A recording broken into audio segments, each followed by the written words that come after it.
Como é que vocês estão? Tudo tranquilo?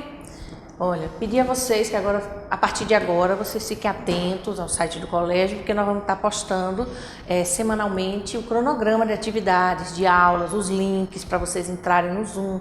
Então, seguir a gente, porque aqui a gente vai dar um suporte maior para vocês, né? Para vocês acompanharem as atividades também em tempo real, certo? Então, preste atenção nas atividades, na data que a gente vai determinar para que vocês entreguem, para que a gente tenha uma organização melhor também, certo? Então, hoje, dando continuidade às aulas da segunda unidade, nós vamos hoje, dando sequência, nós vamos falar um pouquinho sobre a célula. Né? A célula, por que célula? Porque célula é a unidade formadora de todos os seres vivos. Então, a gente tem que começar a estudar a célula a partir do momento que se descobriu. Como foi que se descobriu a célula? A partir de como foi que se descobriu que todos os seres vivos, do mais simples ao mais complexo, era formado por uma ou mais células. Então, nós vamos ver isso. E vamos ver também quem foi que formulou a teoria celular que permanece até os dias atuais, certo? Então, vamos dar uma chegadinha aqui comigo para a gente dar uma entendida na microscopia, que é um pouquinho do estudo, né, da descoberta de microscópio. Claro que a gente, quando vocês retornarem, se Deus quiser, nós vamos voltar, nós vamos ter uma aula prática para vocês manusearem o microscópio tudo direitinho, certo? A gente vai observar células animais, células vegetais, para que vocês percebam e passem a manipular, certo? O microscópio com mais firmeza e conhecer cada partezinha que compõe o microscópio. Como nós temos aqui no laboratório, né? Então vocês vão ter acesso a esse material. Vamos lá.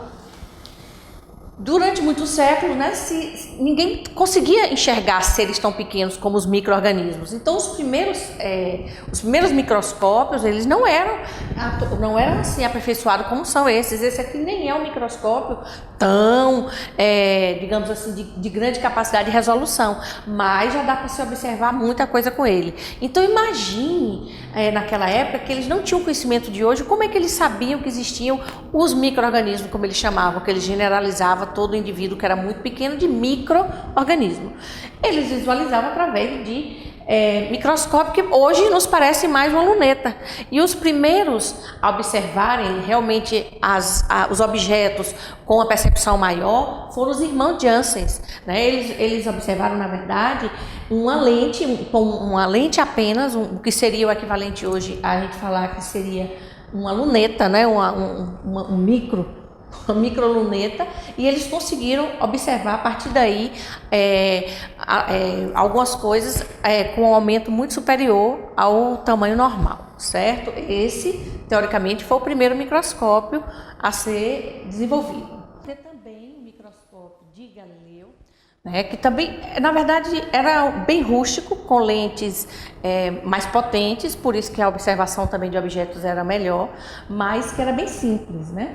E Galileu também já tinha um conhecimento muito maior, Galileu já era um pesquisador, um cientista, digamos assim, então foi mais fácil para ele desenvolver esse tipo de microscópio que permitia que ele observasse objetos com uma dimensão superior.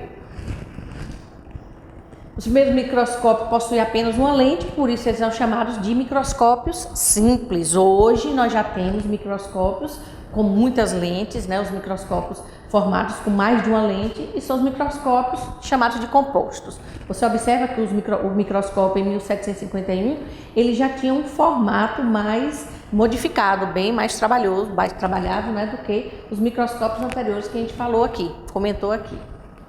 Nós vamos ter também um microscópio interessante, que foi o microscópio de Liouville, que é aquele mesmo da teoria, né, da biogênese. Aparentemente nem parece, ele é muito pequenininho, ele nem parece um microscópio, mas existia uma lente aqui, aqui nós vamos ter uma lente, certo, de aumento minúscula, e ele é bem pequenininho, mas que permitia a observação de pequenas porções de micro-organismos, certo? E aí já ampliava bastante, já era possível também a observação. Nós temos, depois do aperfeiçoamento do microscópio, aí agora já se sabe que os seres vivos, que os micro-organismos existiam. mas não se sabia de que eles eram compostos, ou seja, de que era formado um micro-organismo, qual era a composição, de que juntos formavam um ser vivo. E aí veio Robert Hooke na pesquisa dele, ele trabalhando com cortiça, que é um tipo de tecido vegetal, casca de planta, e ele observou que essa cortiça apresentava como se fosse uns buraquinhos, que ele deu o nome de cela, né? Parecia uma celazinha. E aí aperfeiçoou então o termo célula, certo? Que determinou que todos os seres vivos são formados por célula. Aqui, ó, nós podemos ver melhor o que Robert Hooke via quando ele olhava ao microscópio, essas cavidadezinhas que ele denominou de célula. Aqui nós vamos ter também o microscópio eletrônico de transmissão, claro que é japonês, né? Tamanho de uma sala, muito potente. Então ele já é possível, a partir desse microscópio, já é possível a observação, inclusive, de partículas atômicas, né? Então ele é muito potente. Hoje já se varre quase todo tipo de composto, né, que existe e que é conhecido, porque nós já temos microscópios com ampliação bem grande, né? Um poder de ampliar bastante. Então, diante da observação das células a partir de Robert Hooke, do aperfeiçoamento do microscópio, podemos então começar a articular o que seria chamado de teoria celular, que hoje nos parece uma coisa assim, mas todo mundo sabe que os seres vivos são formados por célula, mas naquela época não, certo? Naquela época, para você saber o que era uma célula, para você descobrir o que era realmente, descrever as partes de uma célula, era muito difícil. Hoje não, hoje através do microscópio você vê uma célula perfeitamente, usando esfregaço, usando alguns corantes, você visualiza inclusive partes minúsculas que compõem essa célula, mas era muito difícil.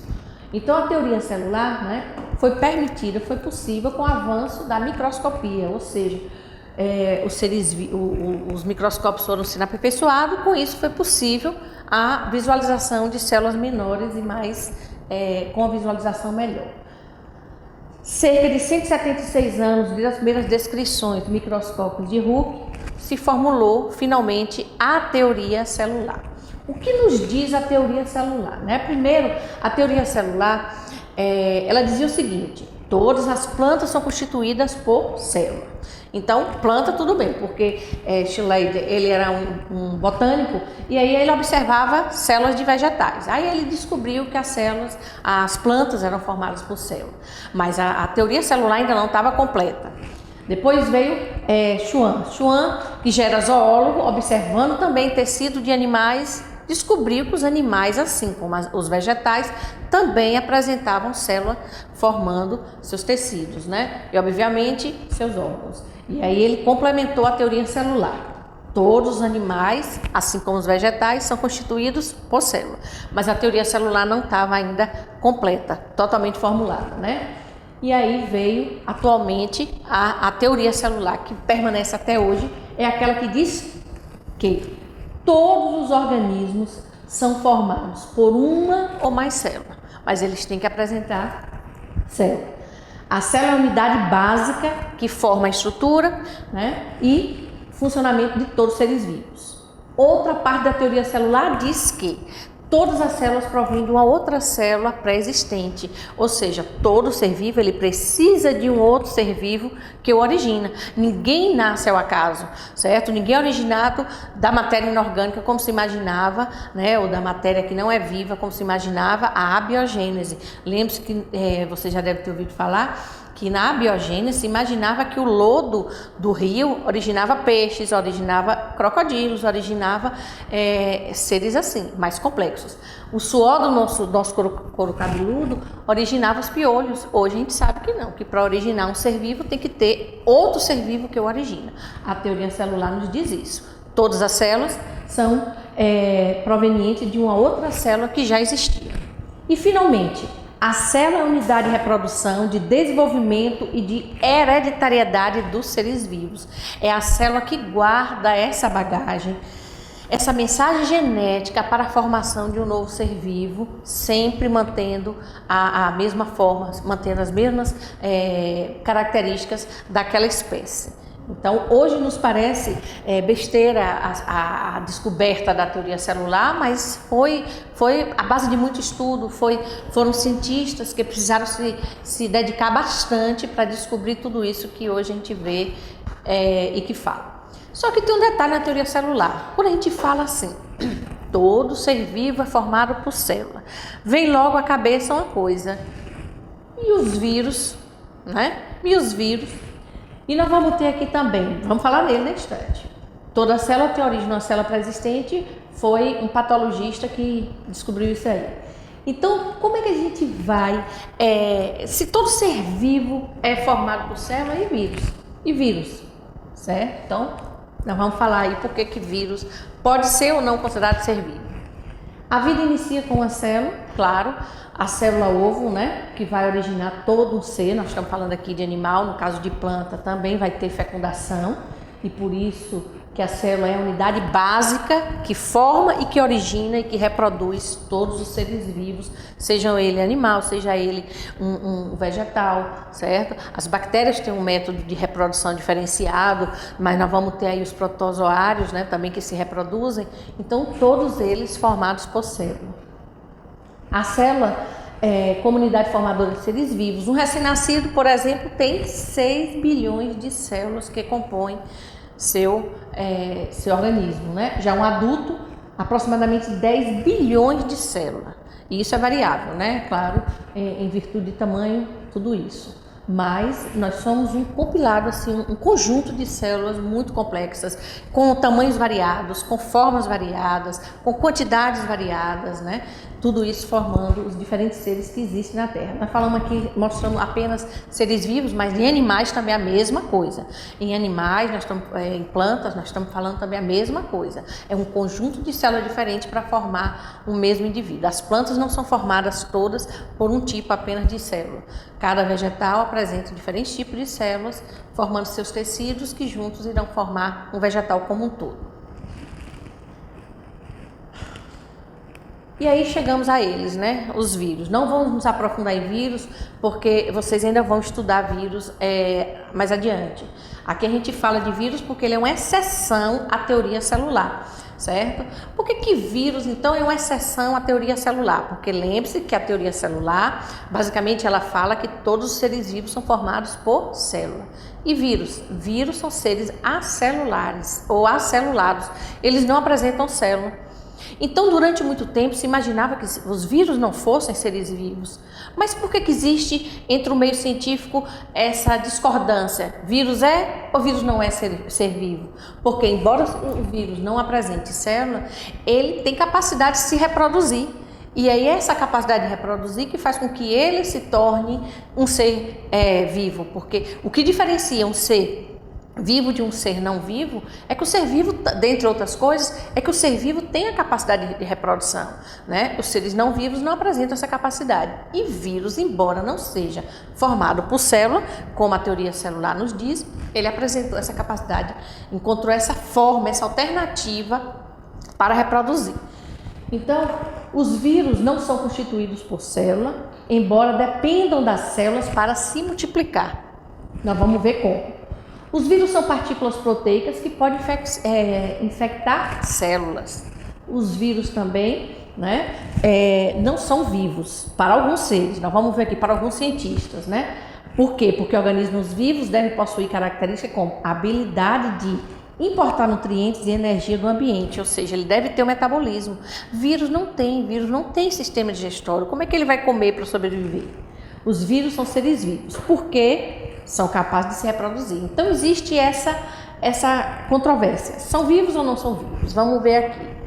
Vamos ver quais são as características que fazem com que os vírus sejam seres vivos. Aqui nós temos o vírus do H1N1, que inclusive a vacina, né? Vocês estão vendo que os avós, os pais de vocês foram vacinar, as crianças, agora já a segunda etapa, a terceira etapa, agora a terceira etapa, as crianças estão vacinando e a partir da próxima semana os professores também de escolas públicas e particulares vão poder vacinar contra o H1N1. Então, quais são as características básicas? É que eu não estou falando de todas as características dos vírus, não, porque são muitas. Mas as características básicas é que os vírus são seres acelulares ou acelulados, eles não apresentam célula. Se eles não são formados por célula, eles não possuem nem aquelas organelas citoplasmáticas que a gente estudou, como mitocôndria, ribossomos, peroxissomo, nada daquilo, e nem metabolismo. Eles não comem. Mas como é que eles conseguem, então, reproduzir? Nós estamos vendo aí o perigo da gente encostar em alguém, esse vírus ser transmitido e daqui a pouco eu tenho mais vírus para passar adiante. Vamos ver, porque eles são parasitas intracelulares obrigatórios. Eles precisam entrar em uma célula, ele precisa achar uma alternativa para entrar na célula e aí eles vão escravizar aquela célula. Aquela célula que o vírus vai infectar ou vai parasitar, ela vai parar de fazer todo o metabolismo que ela fazia normalmente. Ela agora vai passar a trabalhar somente para reproduzir, né, o material genético do vírus, que pode ser DNA, pode ser RNA e pode ser DNA e RNA, certo? Então, eles são parasitas intracelulares obrigatórios porque eles só se duplicam dentro de uma célula. E não é sempre que o vírus precisa de uma célula animal, não. Existem os fitovírus, que são aqueles vírus que parasitam exclusivamente vegetais. Existem também os vírus chamados de bacteriófagos ou fagos, que são os vírus que parasitam exclusivamente bactérias. Mas nós temos também os outros vírus, que são os que parasitam os animais. E aí nós vamos ter o vilão da atualidade, né? Que é o coronavírus, que parasita células animais, certo? Os vírus são submicroscópicos. O que é isso? São partículas tão pequenas que eles são de difícil visualização. Então, eles são observados em microscópio eletrônico porque eles são muito pequenos. Para você ter uma ideia, nós temos uma bactéria chamada de Rickettsia, que ela é muito pequena. Então, ela já é microscópica e os vírus são menores do que as Rickettsia, que são as menores bactérias, né? Quase que as menores bactérias encontradas até hoje. Então, os vírus são muito pequenos. E essa dificuldade de observá-los é que fez com que eles não fossem descobertos logo, como os outros demais micro-organismos. Inclusive, o nome vírus vem do termo veneno, porque antigamente, quando os microscópios não eram capazes de visualizar vírus e as pessoas adoeciam, que iam observar tecidos ao microscópio bem simplesinho, eles não viam micro-organismos, porque não era capaz de ampliar tanto para chegar a visualizar uma unidade viral. E aí eles falavam assim: o indivíduo está envenenado, vem daí a palavra virion, que é veneno, certo? Porque imaginava-se que o indivíduo estava envenenado, não se sabia que na verdade era um micro-organismo que estava causando todo aquele problema.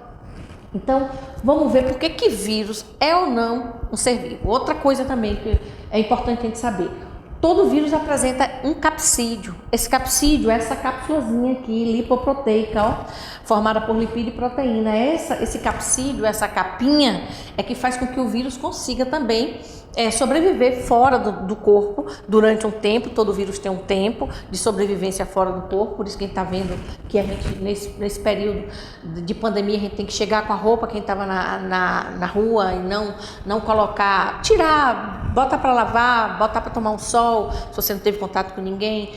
O sapato também, a gente está vendo a prefeitura passando nas ruas e desinfectando tudo, né? Por quê? Porque às vezes a pessoa cospe e o vírus pode permanecer, o coronavírus permanece em tempos diferenciados, em objetos também de composição diferente, certo? Um determinado tempo. Já existem vírus que eles morrem muito rápido. Existem vírus que sobrevivem muitos anos, certo?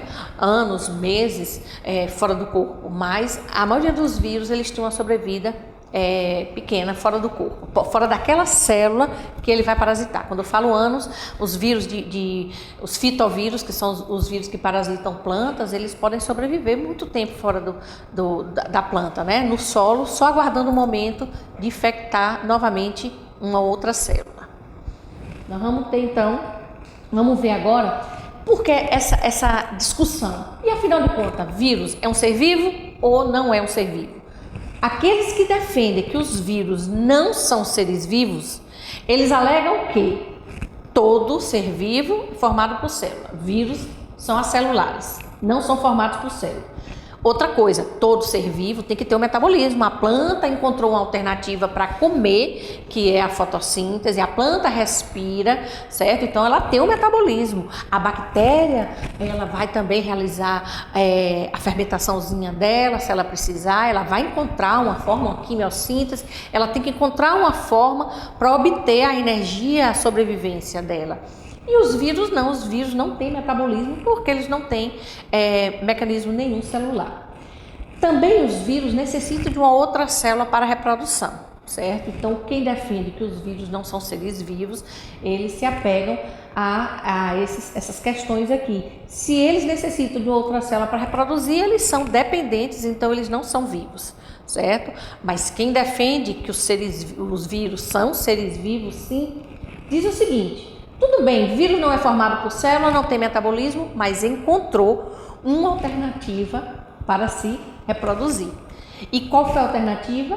Simplesmente usa uma outra célula ali, ó, parasita a célula, não importa que ele seja parasita, ele encontrou uma alternativa para sobreviver.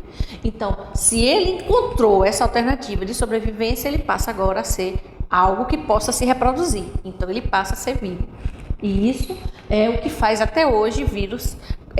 Na maioria da classe de cientistas, de biólogos, eles aceitarem vírus como seres vivos, né?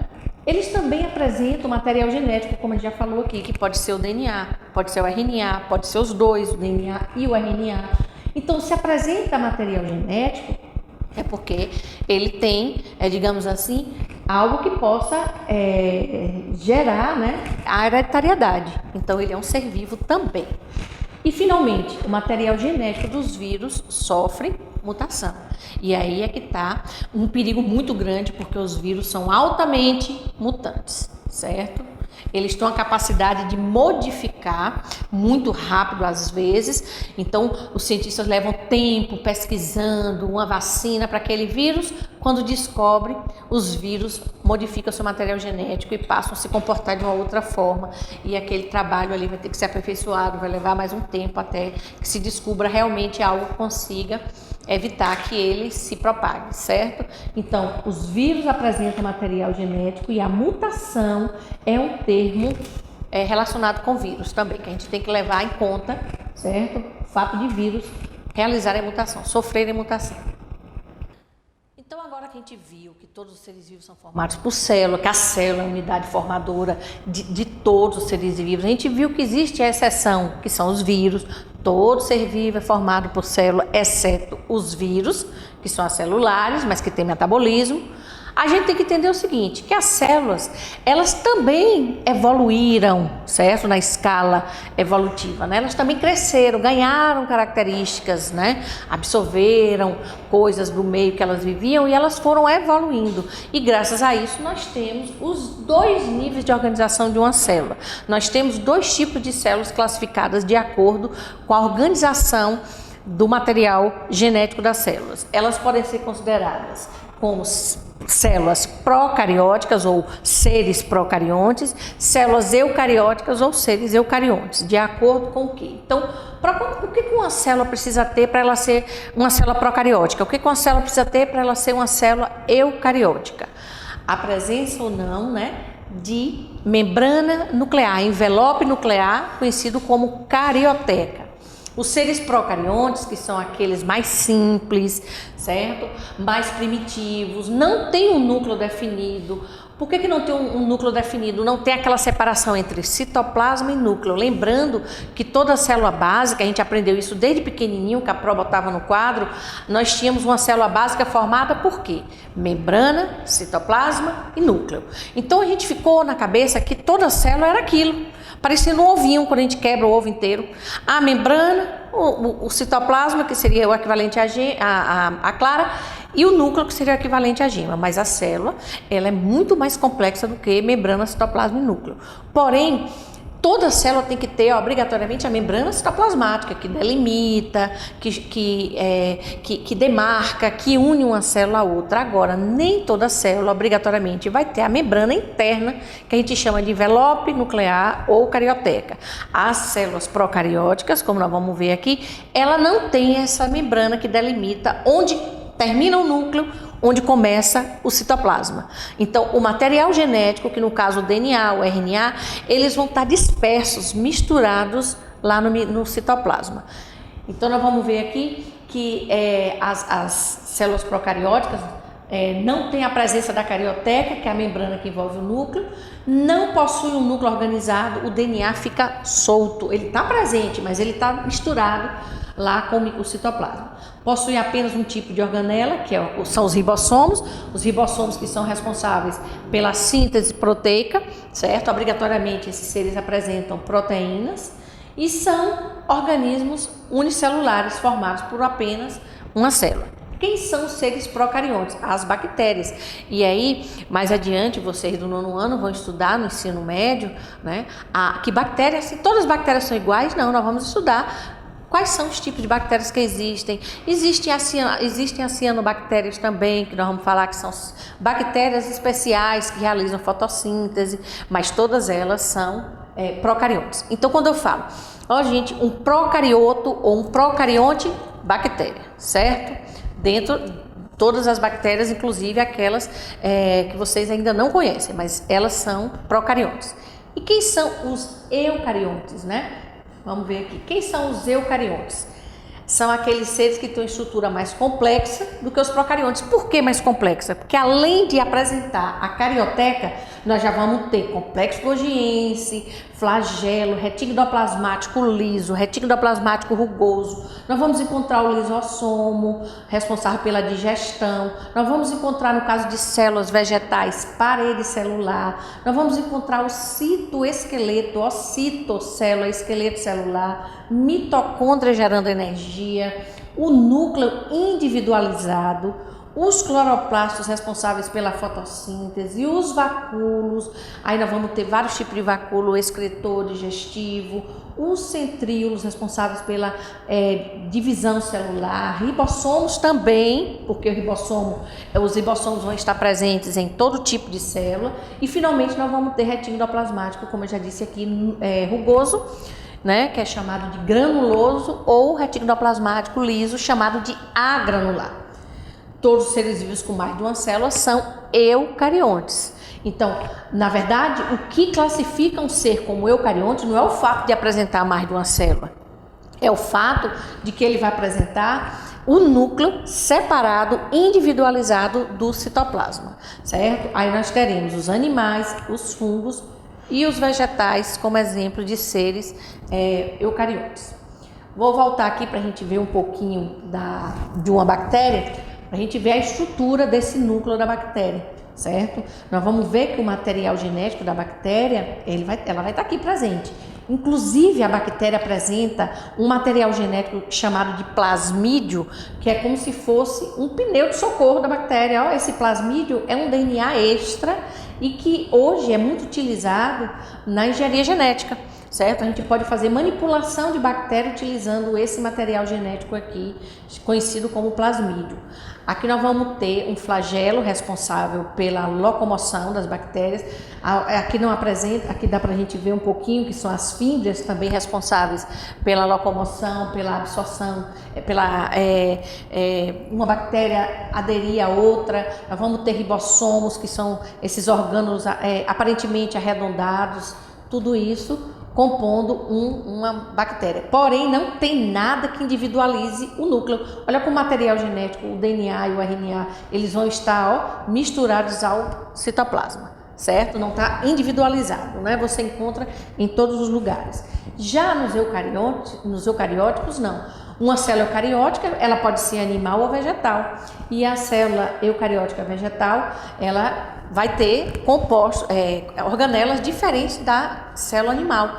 É aquela que você vai identificar, por exemplo, ao olhar, não só pelo formato, mas você pode identificar uma célula, se ela é animal ou vegetal, pela presença, por exemplo, de cloroplasto. Se ela apresentar cloroplasto, obviamente é uma célula vegetal. Se ela apresentar parede celular, célula vegetal, certo? Então, para a gente finalizar, A diferença, né, entre os eucarióticos é que eles vão ter, ou eucariontes é que eles vão ter o núcleo bem separado do citoplasma. O citoplasma e o núcleo está aqui.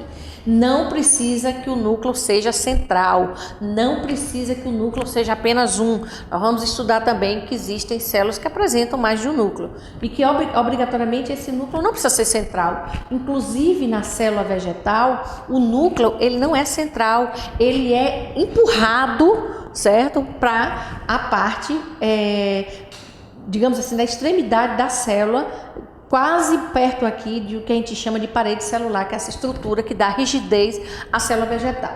Então, novamente, ficando na cabecinha de vocês, procariontes não apresenta carioteca, mas tem núcleo. Eucariontes tem núcleo também, mas apresenta carioteca, o envelope nuclear que vai separar núcleo de citoplasma, certo?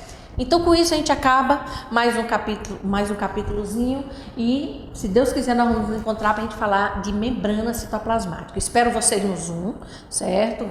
Vai estar lá o link para vocês acessarem, o horário, tudo direitinho. Quero todos lá, porque vou passar uma atividade joia, vocês vão gostar de fazer, bonita, achei lindo. E aí eu quero ver essas postagens dessas atividades que vocês vão fazer. Vocês vão montar um DNA, né? Um origami de DNA, e aí vai ter toda a instrução para vocês, inclusive uma aulinha para vocês, um videozinho, desculpa, uma aula não, um vídeo para você assistir e montar seu origami, certo? Então espero vocês, até a próxima, um beijo fofinhos.